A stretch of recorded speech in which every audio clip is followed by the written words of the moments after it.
Committee, वहां लोगों ने यह भी बताया कि जब सरकार बदली और चुनी हुई सरकार की जगह बीच में आर्मी या दूसरी व्यवस्था भी आई, तो पर भी उस व्यवस्था को उन्होंने नहीं बदला और चुनाव होने वाले हैं वहां हाल में। जो लोगों से पूछा गया कि आप किसी सरकार से सबसे ज्यादा किस बात की उम्मीद करते हैं, तो 90% लोगों ने कहा कि हमारी पहली प्राथमिकता किसी भी सरकार से यूनिवर्सल हेल्थ केयर की, यूनिवर्सल यानी हमारी स्वास्थ्य की व्यवस्था शासन की ओर से हो। तो ये वहां का फीडबैक मिला। जो लोग हुए थे, जो वहां देश के स्वास्थ्य मंत्री रहे, जो वहां पर सेक्रेटरी जनरल रहे, एक इकाई उन्होंने बनाई हेल्थ सिक्योरिटी ऑर्गेनाइजेशन के नाम पे। तो वो हेल्थ सिक्योरिटी ऑर्गेनाइजेशन का एक कानून बना के उन्होंने बाकायदे उसका पार्लियामेंट से अपनी पास कराया और उसका जो प्रबंधन था एक तरह से पृथक एक इकाई उन्होंने एक संस्था बनाई जिसके माध्यम से पूरा स्वास्थ्य का देश में संचालन हो रहा है। तो उनसे मिले सेक्रेटरी जनरल से जो रहे थे, एक लेडी जिन्होंने 11 साल इसकी बुनियाद तैयार करने में देश में अपने योगदान दिया था, उनसे मिले और उन्होंने पृथक पृथक स्तरों की जानकारी दी कि ऐसा हमने किया, ऐसा हमने किया, यहां पर ऐसा प्रबंधन किया, ऐसा किया, हम पूरा रिकॉर्ड रखते हैं। आईडी जैसे हमारे यहाँ आधार है तो वहां एक नेशनल आईडी है, तो हर मरीज के नेशनल आईडी को कंप्यूटर पे दर्ज है। और हम लोग जो हेल्थ सिक्योरिटी ऑर्गेनाइजेशन के केंद्र कार्यालय में गए थे तो मानिए कि बीपीओ लगा हुआ है, 67-70 स्क्रीन लगे हुए हैं और पूरा डाटा आ रहा है, हर व्यक्ति के उपचार का डाटा वहां पर उपलब्ध हो रहा है। तो ये देखने को मिला, जो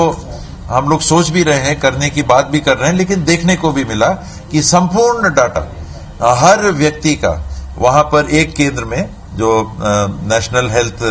सिक्योरिटी ऑर्गेनाइजेशन के नाम पे जो उनका केंद्र है, वहां पर उपलब्ध था। यानी 3 से 5 हजार जो आपका पहले हम लोग मिनी पीएचसी कहते थे, अब सब हेल्थ सेंटर के नाम से कहते हैं, और यहाँ का सब हेल्थ सेंटर करीब 3000 की आबादी को सर्विस करता है। उसके नीचे हमारे यहाँ मितानिन की व्यवस्था है, जो भी कुछ उपचार करती हैं, दवाइयां उपलब्ध कराती हैं। तो वहां से लेके मेडिकल कॉलेज तक की व्यवस्था को इस आईटी के माध्यम से जोड़ने के तंत्र को भी हम लोगों ने देखा, जो आसानी से किया जा सकता। आसानी यानी तकनीक आपके पास उपलब्ध है, राशि बैकअप आपको देना है, बैक ऑफिस बनाना है, हार्डवेयर देना है, क्षमता की यूनिट्स को लगाना है। जो बात आती है कि आप बैंक में गए तो वो काम नहीं कर रहा है, ऑफ हो गया, कनेक्शन नहीं आ रहा, आपको रजिस्ट्री कराने के लिए गए तो पता चला कि नहीं, ऑफलाइन हो गए हम।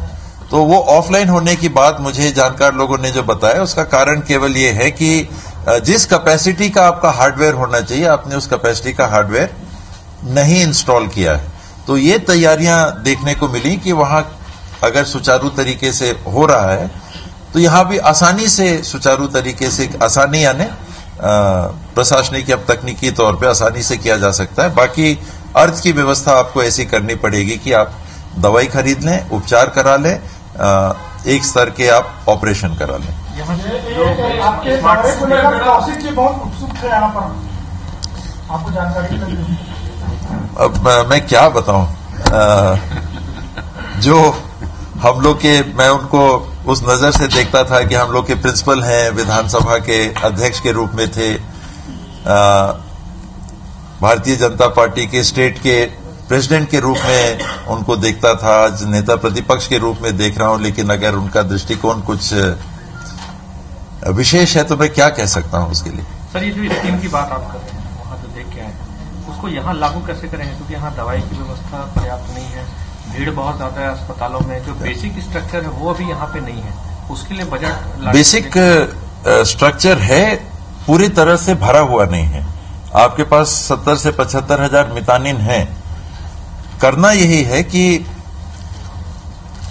मितानिन के यहां जो दवाई उपलब्ध हो सकती है, उनको जिन दवाइयों के उपचार की अनुमति मिली हुई है, आपने उनको कहा है कि ये दवाई, ये गोली आप दे सकते हो, बुखार की हो, मलेरिया की, XYZ, तो वो दवाई लेने के लिए मेडिकल कॉलेज नहीं जाना चाहिए। मेडिकल कॉलेज के ओपीडी के रिकॉर्ड आपको ये दर्शाने चाहिए, और ऐसे इंस्ट्रक्शन भी हम लोग दे रहे हैं और ये व्यवस्था भी बनाएंगे कि प्रत्येक दिन के ओपीडी में किस चीज के लिए मेडिकल कॉलेज लोग पहुंचे, किस बीमारी के लिए